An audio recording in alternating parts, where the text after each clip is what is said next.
Welcome to Alien Love Chronicles, where love defies gravity, fate bends across the stars, and the impossible becomes real.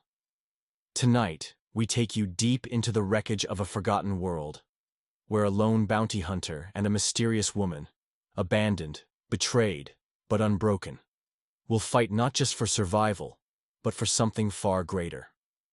What happens when you find someone who was never meant to be saved? When a warship looms overhead, when a deadly choice must be made, to run or to stand and fight. This is a journey of fate, of freedom, of love forged in the heart of destruction. Stay until the very end, because this story will take you on an emotional ride unlike any other. And if you love stories of forbidden love, interstellar battles, and impossible choices, make sure to hit the subscribe button now. Help us reach 1,000 subscribers, so we can keep bringing you even more thrilling, heart-stopping sci-fi romances. Your support is what keeps these stories alive. The first thing Kane Mercer noticed as he descended into Vandor 5's atmosphere was the silence. Not the kind found in the deep vacuum of space, where the absence of sound stretched endlessly, but the eerie, weighted hush of a world abandoned by life. Once this planet had been a beacon of civilization, its surface gleaming with the spires of technology so advanced that entire empires had fought to claim it. Now, it was little more than a dying husk. A graveyard where broken ships lay strewn across the wasteland like the bones of long-dead titans. The Harbinger shuddered slightly as it cut through the unstable gravity well, the controls sluggish against the fluctuating magnetic field. Vandor 5's atmosphere had never fully stabilized after the war. Pockets of radiation still clung to the sky like invisible ghosts, distorting light and bending reality in ways that made the descent feel like slipping through a fractured mirror. Through the cockpit's reinforced glass, Kane surveyed the ruined world below. Massive warships, once symbols of power and dominance, lay cracked open like hollowed-out carcasses, their hulls blackened by plasma fire. The skeletal remains of mechs and drones jutted from the rust-colored sands, their dead, vacant optics reflecting the distant glow of shattered moons. The wreckage stretched for miles. Kane had seen war zones before. He had fought in plenty. But Vandor 5 was something else entirely. It wasn't just the destruction. It was the way the planet itself seemed to resist being forgotten. The air still hummed with residual energy from ancient battles, and the very ground felt heavy, as if it had absorbed centuries of violence and refused to let go. Not that Kane cared much about history. He was here for one thing, a power core. The Harbinger had been limping through space for weeks, its reactor on the verge of collapse. Without a replacement, the ship would drift, powerless, until some scavenger found it, along with Kane's frozen corpse inside. He had no intention of dying like that. His sensors had picked up traces of intact technology in the wreckage below. If he was lucky, he'd find what he needed fast and get out before Vandor 5 decided to throw one of its infamous radiation storms at him. The ship's landing thrusters engaged, sending plumes of dust spiraling into the air as Harbinger touched down atop a relatively stable section of wreckage. The hull beneath him was old, pitted with age and corrosion, but it held. For now. Kane powered down the engines, grabbed his gear, and pulled his rebreather mask into place. The air outside wasn't lethal, but it wasn't exactly welcoming either. It carried the acrid scent of burnt metal and something else. Something almost organic, like the aftertaste of a battlefield long after the bodies had been cleared away. As he stepped out onto the surface, his boots crunched over debris. The wind was a ghostly whisper, tugging at loose cables and rattling through hollowed-out engines, creating an illusion of movement in a place where nothing should have remained alive. He adjusted the settings on his scanner. No life forms detected. Not surprising. Vandor 5 wasn't the kind of place people wandered into willingly. Only the desperate came here. And the dead. The terrain was treacherous, an uneven maze of collapsed structures and sunken hulls. Kane moved with practiced efficiency, weaving through the wreckage, his eyes scanning for anything salvageable. Occasionally he spotted remnants of war, scorched insignias, broken weapons, helmets still bearing the insignias of long-fallen armies. A flicker of movement caught his eye. He turned sharply, hand instinctively reaching for the pistol strapped to his thigh. But it was just a piece of metal, shifting in the wind, tumbling off the side of a collapsed bridge. Kane exhaled, shaking off the tension. He didn't believe in ghosts. But this place had a way of making a man question things. His scanner pulsed in his hand, sweeping the area for power signatures. The readings were mostly flat. Depleted batteries, rusted-out reactors, tech long since drained of its energy. Then, a spike. Kane frowned, adjusting the scanner. A heat signature, faint, but steady, somewhere beneath the layers of wreckage ahead. That was odd. Residual energy was common in old war zones, but this was different. It wasn't just a dying power cell giving off weak radiation. This was warmth, something that pulsed in rhythmic intervals, like the faint embers of a fire refusing to die out. He moved toward it, climbing over a fallen bulkhead. The wreckage groaned under his weight, settling slightly, but it held. The signal grew stronger. He crouched near a collapsed section of ship plating, brushing aside the layer of dust and debris. Beneath the twisted metal, something gleamed. Not just scrap, something smooth, something deliberate. Kane's pulse quickened slightly. A piece of tech? A power source still active after all this time? It didn't make sense. Nothing on Vandor 5 should have still been functioning. Carefully, he pulled out his plasma cutter, igniting the blade with a quiet hum. The metal was partially fused together, but it wasn't anything he couldn't handle. Sparks danced through the air as he cut through the outer layers, peeling back the wreckage inch by inch. The heat signature spiked. Whatever was down there, it wasn't just tech. It was something alive. Kane shut off the cutter, his fingers brushing against the exposed surface beneath. Cold metal met his touch, and then it moved. Kane's breath hitched, instincts flaring as he yanked his hand back. Beneath the wreckage, buried under years of dust and decay, something was still breathing. And just like that, he wasn't alone anymore. Kane didn't move at first. His breath was steady, his body still, but his mind raced. The figure buried beneath the wreckage didn't belong here. Not among the lifeless ruins of Vandor 5, where nothing remained but ghosts of the past. Yet there she was, half buried in the debris, as still as the metal that surrounded her. She wasn't human. That much was obvious. Even beneath the layer of dust and grime that clung to her skin, there was something unnatural about the way she looked. Something otherworldly. Her body was slender, almost too delicate for a place as cruel as this. Her limbs half hidden beneath jagged shards of broken plating. Long strands of silver-white hair, tangled and dirtied, cascaded over her face, masking her features like a veil of fallen starlight. Then there were her eyes. They opened slowly, heavy with exhaustion, twin orbs of glowing gold that flickered in the dim light like dying embers. They met his gaze but held nothing. No fear, no relief. Only emptiness, as if hope had abandoned her long before her body had. She wasn't dead. Not yet. But she was close. Kane crouched beside her, clearing away more of the debris with sharp, efficient movements. She didn't flinch, didn't react beyond a slow, shallow breath. That was what unsettled him the most.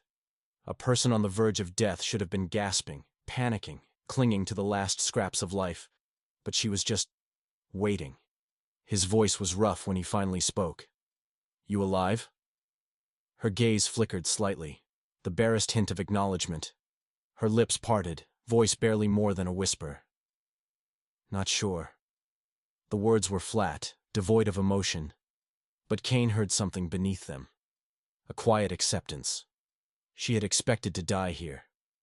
That realization left a bitter taste in his mouth. He had seen plenty of death in his time, more than most men. But there was something different about this. Something that made his pulse tighten in a way he didn't like. He shifted his weight, glancing over her, assessing her injuries. No fresh wounds, no visible blood beyond the dried streaks that crusted over her skin.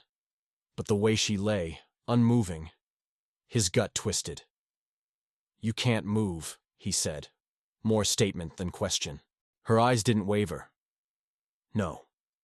His jaw clenched. He wasn't sure why that answer bothered him so much, but it did. "How long?" Another pause. Longer this time. When she finally answered, her voice was quiet. I don't know. Kane exhaled sharply through his nose. This wasn't right. Someone had left her here, buried her beneath this wreckage like discarded cargo. Who did this to you? A flicker of something passed through her expression, too quick for him to catch. Then, finally, my family. Kane stilled. Of all the answers he had expected, that hadn't been one of them. He studied her, searching for something in her face that might explain what she meant. But she gave nothing away. He had seen cruelty before. Had seen people betray their own for power, for money, for survival. But abandoning someone in a place like this, leaving them to rot, alone, helpless, was a new kind of cold-blooded. And yet, she wasn't crying. Wasn't pleading for help or demanding justice. She had already accepted it. Something in Kane bristled at that. His eyes swept over her again, his mind working through the facts. She had been here long enough for the dust to settle over her, long enough for her skin to bear the rough, bruised marks of neglect, but not long enough to die. Barely. His fingers curled into a fist, then relaxed. This wasn't his problem. He wasn't a hero. He wasn't someone who went around picking up lost causes. He should walk away. He didn't. Instead, he shifted closer, resting a hand lightly on her shoulder. She didn't flinch. All right, he muttered. Let's get you out of here. She didn't argue. Didn't thank him either. Just watched in silence as he carefully began lifting the debris away from her legs. The metal was heavier than he expected, rusted edges groaning as he pushed them aside. When he reached for her, he hesitated. I'm going to carry you, he said. That okay? For a moment she didn't respond. Then, just the barest nod. Kane slid one arm beneath her back, the other under her legs, and lifted. She was light. Too light. Her frame wiry beneath the grime. But she wasn't fragile. Even now, he could feel the tension in her muscles, the lingering strength in a body that refused to be helpless. As he took his first step, he felt the way she stiffened against him. Not in pain, not in fear, in resistance. Kane exhaled through his nose. He'd seen this before. The instinct to fight, even when the battle was already lost. He adjusted his grip slightly, making sure she was secure. You got a name? She was silent for a long time. Then, finally, Nova. Kane nodded, shifting his stance. Well, Nova, he said, smirking slightly. You're lucky as hell that I'm the one who found you. She let out a slow breath. Not quite a laugh, but close. Kane carried her away from the wreckage, toward his ship, toward safety, toward something she probably hadn't had in a long, long time. A future. The low hum of the Harbinger's engines reverberated beneath Kane's feet as he carried Nova toward the ship. The air on Vander 5 was still, too still, like the planet itself was holding its breath. Kane knew better than to trust quiet in a place like this. Quiet meant something was coming. The second he stepped onto the loading ramp, the warning alarms flared to life. A sharp, high-pitched beep rang through his earpiece, followed by a cascade of red lights flashing across his ship's interface. A proximity alert. Then, static crackled over the comms, followed by a low, mechanical voice. Unauthorized energy signature detected. Stand down and surrender. Kane swore under his breath, pivoting toward the horizon. The darkness above Vandor 5 was shifting. No, not shifting. Descending. A ship, massive and predatory, loomed against the fractured sky. Its angular hull gleamed with the cold glow of tactical lights, its engines burning like distant stars. The vessel bore no insignia, no identifying marks. But Kane didn't need them to know exactly what it was. Not a scavenger, not a traitor. A warship. Nova stirred against him, her breath sharp. He glanced down, saw the flicker of recognition in her golden eyes. Not surprise. Not fear. Recognition. The pieces clicked into place. This wasn't just some bounty hunter looking for salvage. This wasn't coincidence. They were looking for her. Who the hell did you piss off? Kane muttered, already moving. Nova didn't answer. Didn't need to. He saw it now. The way she had barely reacted when he found her. The way she had spoken of her past with nothing but quiet resignation. She hadn't just been abandoned. She had been left to die. And now they were here to finish the job. A low tremor shook the ground as the warship's landing thrusters engaged, kicking up clouds of dust and debris. From the ship's belly, dark figures emerged, armored soldiers in formation, their rifles raised. Their movements were disciplined, methodical, not mercenaries, a kill squad. Kane's grip on Nova tightened. He had fought enough wars to recognize the way these men moved. They weren't here to negotiate. They were here to erase evidence. A voice crackled over his comm again. You have something that does not belong to you. Nova's fingers dug weakly into his jacket. They'll kill you too, she murmured, her voice hoarse. Kane exhaled sharply. Yeah. That tends to happen when you piss off the wrong people. The first shot rang out. The bolt of plasma scorched past Kane's shoulder, burning into the side of his ship. He moved on instinct, ducking behind a rusted-out piece of hull plating, shielding Nova with his body. The squad was advancing fast. He counted at least 10, maybe more in the shadows beyond the dust storm their landing had kicked up. He was outnumbered, outgunned, and he was carrying a half-dead woman who couldn't run. Perfect. Another shot zipped past, too close. Kane clenched his jaw. He wasn't winning a stand-up fight against these guys. He needed to move. His gaze flicked across the wreckage, searching. The graveyard of ships was a labyrinth, a twisted maze of collapsed bulkheads and shattered fuselages. If he could get inside the wreckage, force them into tight quarters, he might stand a chance. His decision took less than a heartbeat. He adjusted his grip on Nova, shifting her weight against his chest. Hold on. She didn't question it, just wrapped her arms weakly around his neck as he bolted. Blaster fire erupted behind him as he sprinted, zigzagging between rusted-out mechs and broken wings of long-dead fighters. Sparks exploded against metal as rounds missed him by inches. Kane ducked into a narrow corridor of a downed battlecruiser, his boots skidding slightly against the dusty floor. He took cover behind a section of collapsed wall, pressing his back against the cold steel. A moment to breathe. Nova was watching him, her face pale, lips slightly parted like she wanted to say something but didn't. Kane pulled out his sidearm, checking the energy cell. Half charge. He'd have to make it count. You ever use a gun? He asked, already knowing the answer. Her fingers twitched, but she shook her head. Figures. Kane exhaled. All right. Stay behind me. And if I go down, well, let's not think about that. Nova didn't smile. The first soldier rounded the corner. Kane fired. The plasma bolt hit the soldier square in the chest, sending him crashing back against the bulkhead. 2 more appeared. Kane dropped low, fired again. One shot clipped a soldier's arm, another burned into the second's helmet. The first one staggered, the second dropped. They were coming faster now. Kane grabbed a loose metal pipe from the ground, wedged it into a crack in the collapsed bulkhead. With one sharp yank, the structure groaned, then collapsed completely, sealing off the passage behind them in a cascade of metal and dust. It wouldn't hold forever, but it bought them time. Nova coughed against the dust, her fingers digging into Kane's jacket.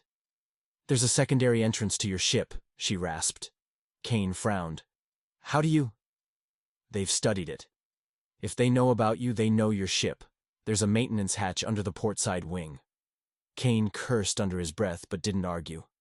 Can you hold on a little longer? Nova's breath was shallow, but she nodded. He ran. The wreckage blurred past as he sprinted back toward the Harbinger, weaving through the graveyard of dead ships.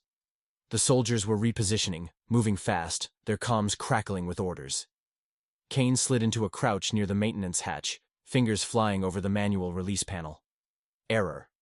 A sharp ping hit his earpiece. The ship was being jammed. Of course, Kane muttered. He drew his blaster again, turned to Nova. New plan. We go loud. She didn't protest. He pivoted, fired at the nearest fuel line. An explosion tore through the wreckage, sending fire and shrapnel in every direction. The soldiers flinched. That was all the opening he needed. Kane threw himself toward the hatch, wrenching it open and shoving Nova inside. A final plasma bolt grazed his shoulder, burning through his jacket. He hissed, but didn't stop, slamming the hatch shut behind them. The ship's systems flared to life. Kane collapsed into the pilot's seat, fingers flying over the controls. "Hold together, you piece of junk," he muttered. The Harbinger roared, engines igniting as he forced it off the ground. The warship loomed overhead, but he was already moving, banking hard, pushing his ship past its limits. Shots fired from below, plasma bolts streaking past as he punched into the sky. Then, silence. The warship shrank behind them as they broke through Vandor 5's orbit, slipping into the vast emptiness of space. Kane exhaled, his pulse pounding. Nova was slumped against the co-pilot's seat, her breathing ragged but steady. "Well," Kane said, wincing as pain flared in his shoulder. "That was fun." Nova didn't laugh. She just closed her eyes and whispered, "It's not over." The Harbinger cut through the empty void of space, a lone ship drifting between the stars. Inside, the hum of the engine filled the silence, steady and rhythmic, like a heartbeat against the hollow vastness beyond. Kane adjusted the flight controls, eyes flicking over the dimly glowing dashboard. The damage from Vandor 5's escape had been manageable, but his ship had taken a beating. He'd seen worse. He always did. Nova sat in the co-pilot's chair, her gaze fixed on the endless darkness outside. She had barely spoken since they had escaped the warship. She hadn't asked where they were going. She hadn't asked about Kane's plan. It was like she was somewhere else entirely, trapped in a place he couldn't reach. Kane wasn't great with silence. He could handle the vast emptiness of space, the cold pragmatism of survival. But this weight between them, felt different. It felt personal. So he broke it. "You're going to need this," he said, turning to her. She barely looked at him. "Need what?" Kane reached down, pulling a small metal device from beneath the console. It was crude, unfinished, a half-assembled exoskeleton frame designed to support the lower body.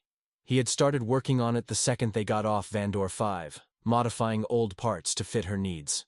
Nova stared at it, her expression unreadable. "What is that?" Kane frowned, flipping a switch on the side of the device. The servos inside whirred softly, a skeletal structure of mechanical supports extending and locking into place. "It'll help you walk," he said. The words landed like a slap. Nova's entire posture changed, stiffening like he had just insulted her very existence. She pushed herself up slightly, as much as she could, and glared at him with something dangerously close to fury. "I don't need that." Kane's jaw tightened. "Yeah, you do." Her voice sharpened. "You think strapping me into a machine will fix me?" Kane sighed, rubbing a hand down his face. He had expected resistance. He just hadn't expected this level of it. "Look," he said, keeping his voice even. "I don't know what they did to you. I don't know how long you've been like this, but I know you can't keep dragging yourself across the floor. You want to fight? Fine. Fight. But do it standing up." Nova's fingers curled against the armrest. He saw the tension in her hands, the way her knuckles whitened. "You think I'm broken," she muttered. "That's not what I said." "You didn't have to." Kane exhaled sharply, forcing himself to stay calm. He wasn't good at this. The delicate stuff. The emotions. He was better at problems that could be solved with a gun or a wrench. Nova's voice was quieter now, but no less sharp. "I'm not a doll you can fix, Kane." Something about the way she said his name sent a strange feeling through his chest. He met her gaze, steady and unwavering. "You don't need fixing, but you do need a way to survive." Nova scoffed, shaking her head. "I've survived just fine without it." Kane let out a bitter laugh. "Yeah? That why I found you half buried on a dead planet?" Her expression darkened. The silence stretched between them, thick and heavy. Neither of them moved. Then the ship's alarms blared. Kane snapped toward the control panel, his hands flying over the interface. The external sensors were lighting up red, warning signs flashing across the screen. Magnetic interference. Radiation spikes. A storm. His stomach sank. The gravitational field of the nearby moon had masked the buildup, but now it was clear. A massive solar storm was incoming. It would hit in less than an hour, and they were right in its path. "We've got a problem," he muttered. Nova watched him work, but she didn't ask what was happening. She could read the screen just as well as he could. He turned to her. "We need to land. Now." A pause. Then she nodded. It wasn't agreement. It was just necessity. Kane adjusted their course, guiding the Harbinger toward a desolate moon orbiting a dying star. The surface was barren, pockmarked with deep canyons and craggy cliffs, the remnants of some ancient, long-dead geological activity. Not exactly hospitable, but it would have to do. The ship's landing thrusters engaged, sending up clouds of dust as they touched down near a rock formation large enough to serve as a temporary shelter. The moment the engines powered down, Kane unstrapped himself and moved to the supply locker. "We sit tight until the storm passes," he said, grabbing emergency gear. "Radiation's gonna be bad, so we keep inside the caves." Nova didn't respond. He turned. She was still in the co-pilot's seat, staring at the floor. For the first time, she looked small. Kane hesitated. Then, softer than before, he said, "Hey." She didn't look up. "Come on," he continued. "Let's go." She didn't move. Kane stepped closer, waiting. Then, finally, she exhaled. "You think I haven't tried?" she said, barely above a whisper. Kane frowned. "Tried what?" She swallowed. Her hands clenched in her lap. "To stand," she murmured. "To walk. To move. And now you hand me this thing, and expect me to just get up like none of it ever happened." Kane didn't know what to say to that, so he just sat down beside her. For a long moment, neither of them spoke. The air inside the ship was warm, but Nova shivered. Kane ran a hand through his hair, sighing. "I don't expect anything, all right? But you've got two choices. You can sit here, or you can try." A humorless laugh escaped her lips. "And if I fail?" Kane smirked. "Then you try again." Nova finally met his gaze. Something flickered in her expression, something raw and unguarded. But then she blinked, and it was gone.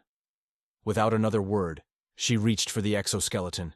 Her hands trembled as she gripped the metal frame. Kane didn't help her, didn't offer support. He just watched. And for the first time, she tried. The cave was quiet, except for the occasional hum of the wind outside and the distant rumble of the storm still raging beyond the rocky outcrop. Inside, dim emergency lights from the portable power cell cast long, flickering shadows against the uneven walls. The space was small, barely enough for the two of them and the supplies Kane had dragged in. It wasn't much, but it was shelter. Nova sat on a flat slab of stone, the exoskeleton frame strapped around her lower body, its servos whirring faintly as it adjusted to her weight. The metal was cold against her skin, unfamiliar, intrusive. She hated it. Hated how it wrapped around her like a cage. Hated how it reminded her of what she had lost. Kane leaned against the opposite wall, arms crossed, watching. He hadn't said much since they landed, just handed her the exoskeleton and let her sit with it, let her decide. Now, it was time. Nova inhaled sharply, pressing her hands against her thighs, testing the weight of the metal frame. The servos hummed in response, shifting slightly as if waiting for her command. She clenched her jaw. She wasn't going to sit here and let this thing define her. Slowly, carefully, she pushed herself upward. For a brief, fragile moment, it worked. The exoskeleton adjusted, the support systems engaging as she lifted herself off the stone. She was standing. Then, it failed. The weight distribution faltered. The servos locked. Her balance slipped. She crashed back down. Kane didn't move. She exhaled hard, frustration burning in her chest. Again. She tried again, forcing her legs to respond, forcing the machine to do what she wanted it to do. But the exoskeleton didn't respond to brute strength. It demanded control, patience, things she had long since lost. Another attempt, another failure. She hit the ground harder this time, pain jolting through her spine. Still, Kane didn't move. She turned her head sharply, glare burning into him. You're just going to stand there? Kane shrugged, arms still crossed. Pretty much. Her fingers curled into fists.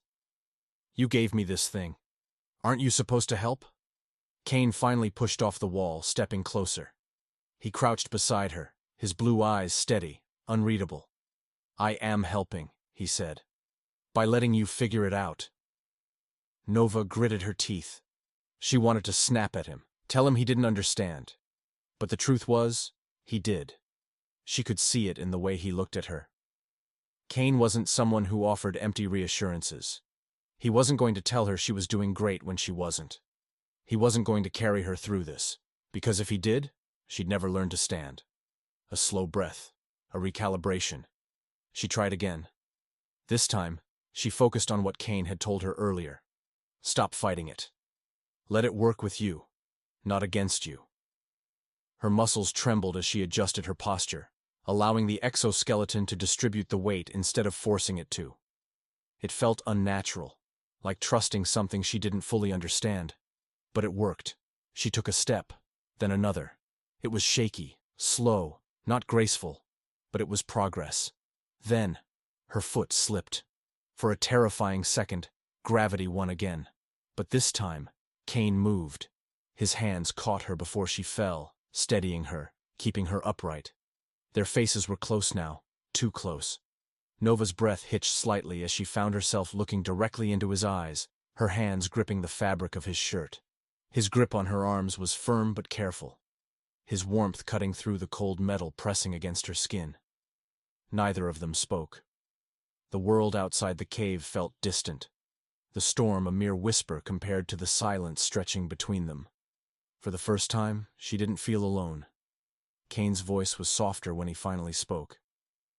Told you. Just takes time. Nova didn't answer.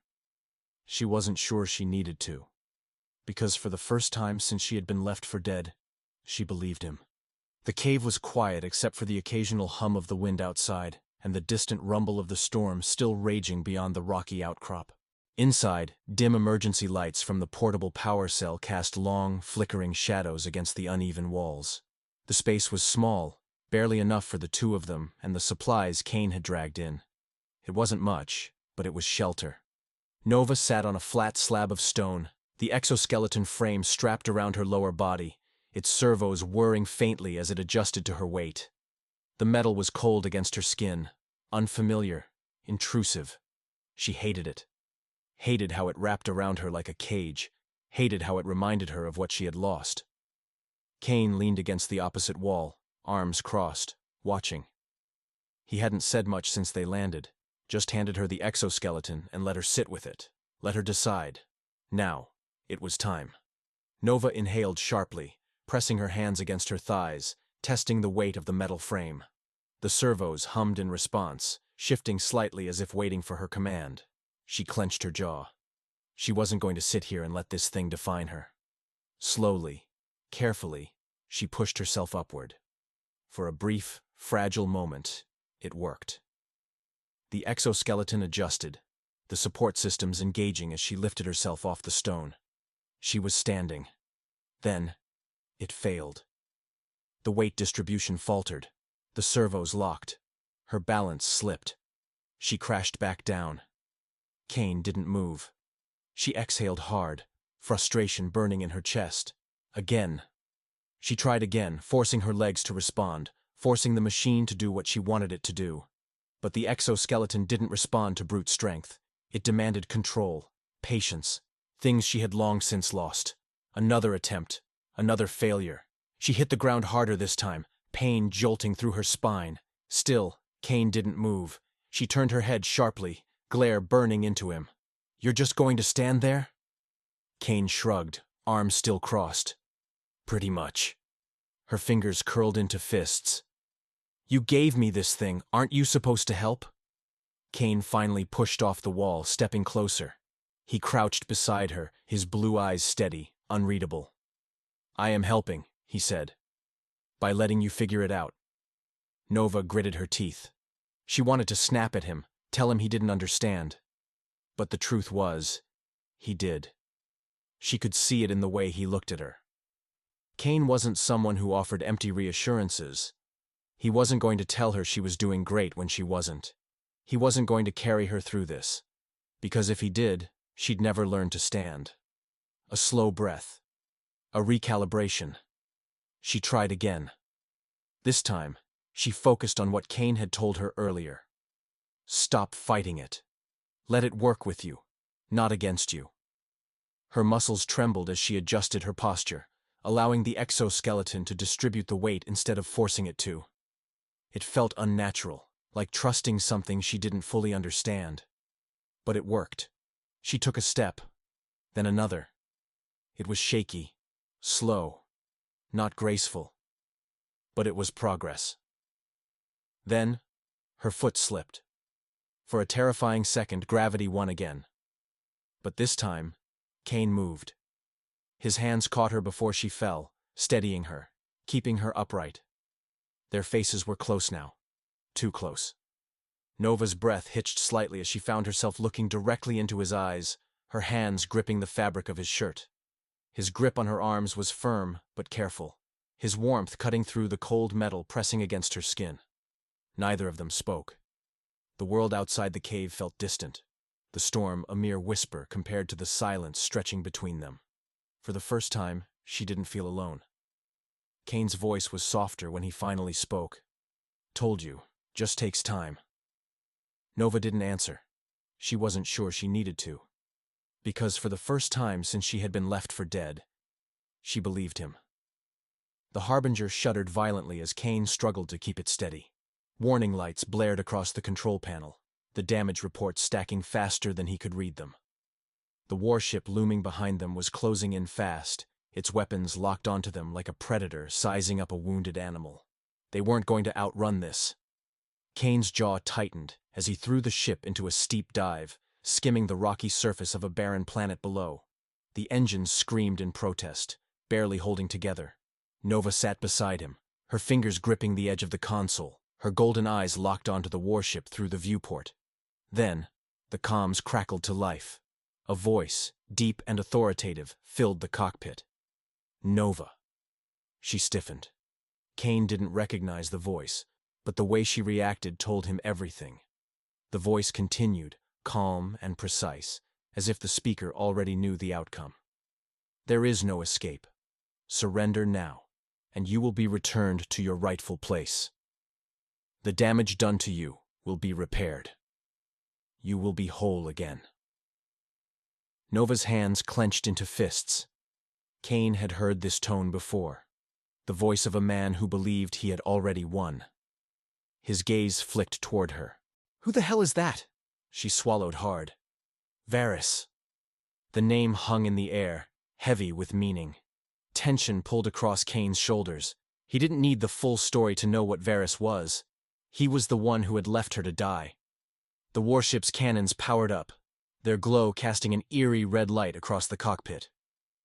You have one choice, Nova, Varys said. Come back, and we will restore what was taken from you. Or stay, and you will be erased from existence. Kane's fingers hovered over the controls, already searching for an escape route. Nova, we need to... No. Her voice was steady, but something inside it cracked like ice under pressure. She pushed herself up, her exoskeleton humming softly as it adjusted to her weight. She didn't hesitate, didn't falter. For the first time, Kane saw her stand with purpose. She reached forward and cut the comms. No more choices, she muttered. Not from them. Then, the first shot hit. The Harbinger lurched sideways as an explosion tore through its hull. Kane swore, yanking at the controls, but the ship was already spiraling. Nova braced herself, her fingers gripping the side of the cockpit as Kane fought against the chaos. A second blast rocked them, and alarms blared. The engines sputtered. They were going down. Kane barely had time to curse before the ship crashed into the surface below. The impact sent them both flying. Kane hit the console hard, pain jolting through his ribs as the ship groaned beneath the force. Metal buckled. Sparks rained from the ceiling. Then, silence. The dust settled. Nova coughed, pushing herself up. Everything hurt, but she was still alive. Kane wasn't as lucky. He was slumped against the side of the cockpit, blood streaking his forehead. He wasn't moving. Nova's breath hitched. She crawled toward him, shaking his shoulder. Kane. Nothing. Her pulse pounded in her ears. She pressed her fingers to his throat. A pulse. Weak, but there. Then, movement outside. A shadow loomed beyond the shattered viewport. Nova turned, just as the ship's door ripped open. Varys stepped inside. He was tall, imposing, his armor dark and polished, reflecting the dim emergency lights. His gaze settled on Nova, impassive, unreadable. He looked down at Kane's unmoving form, then back at her. "This is what happens when you resist," he said. Nova forced herself to her feet, her hands trembling, but not with fear, with rage. Varys tilted his head, studying her as if she were an experiment under a microscope. "You could have had everything back," he said. "Strength, power, purpose." Nova's lips curled in something that wasn't quite a smile. "I do have a purpose." She moved. Fast. Faster than Varys expected. The exoskeleton whirred to life, amplifying her strength, her speed. Her first strike slammed into Varys's chest, sending him staggering back. For the first time, he looked surprised. Nova didn't stop. She launched herself forward, her fist colliding with his jaw, the force of the impact cracking his visor. Varys stumbled, but recovered fast. He was trained. He was a soldier. But so was she. He swung at her. She dodged, countered. His strikes were powerful, precise, but she was faster. Every movement, every reaction, it all clicked into place. For the first time, she wasn't a failed experiment. She wasn't a discarded mistake. She was free. Varys faltered, his breathing heavy. Nova stepped closer, her voice steady. "I was never broken." She struck one final time, a sharp, decisive blow to his throat. Varys gasped, collapsing to his knees. Nova didn't look away. She had spent too long trapped in her own weakness, too long believing the lies they had told her. Not anymore. She turned, moving back to Kane. He was stirring, groaning as his eyes flickered open. "You're alive," he muttered. She exhaled, relief rushing through her. "Barely." Kane glanced past her, saw Varys still on the ground. His smirk was weak, but there. "Looks like you held your own." Nova looked down at her hands, steady, strong. For the first time she believed it. The wind had settled. The sky above was painted in deep shades of violet and burnt orange, the last remnants of the dying sun stretching across the barren horizon. The storm had passed, leaving behind a silence that felt almost sacred. Nova stood at the edge of the wreckage, her body still aching, her mind still reeling from everything that had happened. The weight of the past, the battles fought, the choices made, it all lingered in the air, but it no longer felt suffocating. She wasn't running anymore. Behind her, the Harbinger groaned as its systems rebooted, Kane working furiously to get them airborne again. The ship had taken damage, but it would hold. It had to. Kane's voice broke the silence. "You ready?" She turned, finding him leaning against the open ramp of the ship, his arms crossed, a faint smirk on his lips despite the blood still drying at his temple. He looked exhausted, bruised, but very much alive. Nova took a slow breath. She had spent so long believing she had no choice, no path beyond the one carved out for her. She had been created for a purpose, stripped of her autonomy, shaped into something others had tried to control. Even after she had been discarded, left to die on a forgotten world, the weight of their expectations had still clung to her like chains. Now, those chains were broken. She took a step forward, feeling the exoskeleton adjust with her movement. Not controlling her, not forcing her, just supporting. It wasn't weakness to accept help. She understood that now. Kane watched her carefully, waiting. He had never pushed her, never demanded anything from her except to choose. For the first time, she was choosing for herself. She stopped in front of him, tilting her head slightly. "Where are we going?" Kane's smirk widened, just a fraction. "Anywhere." The simplicity of the answer made something warm settle in her chest. For so long, the only options she had been given were obey or die. Now, she had infinite choices. She glanced once more at the ruins behind them, at the body of a man who had once held power over her, now nothing more than another relic of the past. She didn't say goodbye. Turning back to Kane, she stepped onto the Harbinger, the ramp hissing shut behind her. Kane moved to the pilot's seat, flicking switches, the ship rumbling beneath them as the engines roared to life. Nova settled into the co-pilot's seat. The stars stretched endlessly before them, a vast expanse of unknowns waiting to be explored. She exhaled, steady, certain. For the first time in her life, the future belonged to her, and she was ready. The battle is over, but the story has only just begun. Nova has chosen her path, not as a weapon, not as a prisoner of her past, but as her own person. With Kane by her side, she isn't running anymore. She is moving forward, to where, neither of them knows, but for the first time, it doesn't matter. Because sometimes, the most powerful thing in the universe isn't war or technology.